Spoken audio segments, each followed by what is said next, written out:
Okay, this is a brand new Valve Junior we just picked up, and we're going to do it up for a friend. It's going to be very similar to the first one, but with a couple of changes. Basically, the idea here is the amp is very similar in layout and design to a Fender Tweed Champ from the 50s, which is a great sounding amp. The Valve Junior is a pretty good sounding amp, but not a great sounding amp. What you need to do is get hold of your Valve Junior schematic that came with the amp, and you want to identify all of the parts that are different from a Tweed Champ and start changing them over to the correct type parts. The first thing we want to do is we want to cut the hot glue that sticks these connectors in place. This is an example. There's two of them.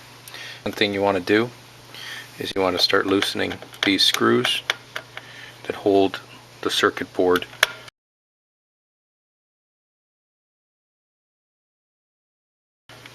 to the chassis. Need a better screwdriver for that. They're also glued down, but it doesn't take much to get them turning. The tools you're going to need to do this job are a good quality low wattage soldering iron, because this is a circuit board amp. You don't want to burn through the circuit. You're going to need some solder. You're going to need something called solder wick, which will allow you to draw the old solder from the circuit board. Okay, so our board is ready to lift up. Comes up pretty easily. And we do want to be able to disconnect probably this connector, so we're going to get our razor blade and cut this glue. So to review what we're going to do, we're going to change the key coupling caps, there's only two of them, to a slightly smaller value in a cap composition we like better than this one. We're going to remove these two 1 megs that load down the circuit and throw away a ton of gain. We're going to remove this cap and actually bring a feedback loop from the 4 ohm tap of the output transformer into this position as if it were on a Tweed Champ. And we're probably going to increase the main filters of the power supply to give the amp a little more beef. This is intended to be used as a very quiet but still loud live amp. So the first thing we're going to do is remove these two 1 meg resistors, R6 and R7. And if you refer to your schematic, R6 is a series resistor, meaning it goes between the first and second gain stage, and R7 pulls that same signal down to ground, turning the 1 meg pot of the volume control into a 500K pot, throwing away half the gain here and about half the gain there. So we're going to pull that out, and we're going to leave R7 empty, and we're going to replace R6 with a much smaller value just to prevent squealing.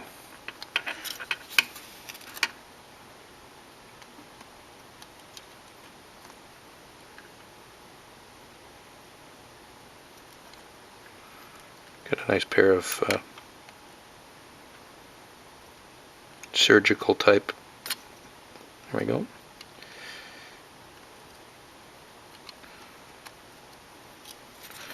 There's one guy out. Here's where we would use our, see if we can get this around here. Here's where we'd use our solder wick to clean up the holes, so when we're ready we can insert our new parts. So the solder wick basically acts like a sponge and absorbs the old solder. The other thing we want to change in these amps is they use a 68K grid stopper resistor for the input. A Fender amp usually uses two 68K resistors in parallel, which added up to 33K, which gives you more gain.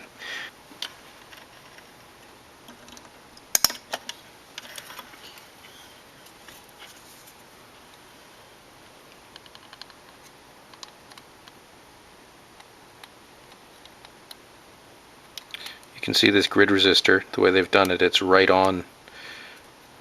attached to the tube socket, which is usually the best place for a grid resistor to stop radio noise and oscillation and all those things. The closer you can get it to the tube socket, the better. Now on the power tube, there's a 220 K resistor going to ground and a 1.5 K grid stopper resistor. We're going to change this to a higher value to give the amp more bottom end in the power amp, and we're going to change this to a higher value to filter out any unwanted hashiness or high end in that power tube, and also to cut the gain a little bit to the power tube. So we've lifted these two connections, which are actually for the power transformer, and they're actually unused connections for the different worldwide voltages. We're going to put them back as soon as we're done cutting through this. There's one slice down to the carefully down to the board, and a second slice carefully down to the board. That's where we need to be.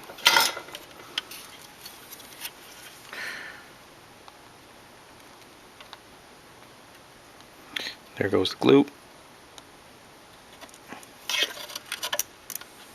That's the second one. So the way this power supply works, it's quite ingenious actually. It's quite an improvement over the Champ type design. What happens is the power comes from the diodes into the first cap. Then between the first and second cap is a small value resistor, so they're isolated. It drops the noise level down, and then a second cap that actually feeds the power transformer, sorry, the output transformer. So we're going to increase these a little bit and give ourselves a slightly beefier kick on the bottom end in the output section. Again, not strictly a Tweed Champ thing, but that's fine too. Okay, so that didn't fit. When we originally did this mod the first time, we used 47 mic caps, and I still have some left from the previous situation. So that's what we're gonna use. We know these fit. Too bad the 68 didn't fit. Well, let's test fit. Might be able to use enough hot glue to keep that all in good shape. If you wonder what I'm doing, I'm just cleaning up the leads so that they'll solder better. So we do have a slight problem in that our bigger cap does sit a little high and pushes on the other cap. So I would not prefer, in an amp that's going to be vibrating, I would prefer not to use a cap that's going to be at risk of being worked loose over time by vibration. That's how most guitar amps fail. And just lining up our holes so they line up nicely.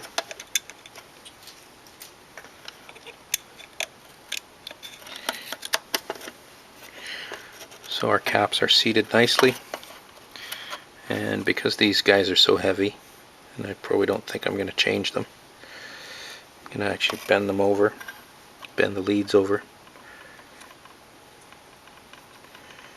so that they're when we solder them, they're going to be nice and tight.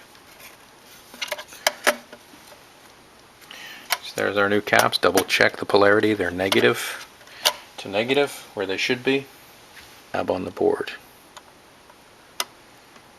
We heat the work.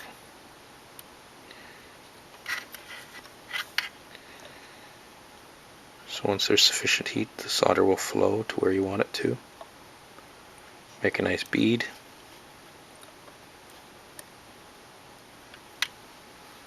It all looks nice and neat. Then we get our, once we know that's cool, we get our wire cutters.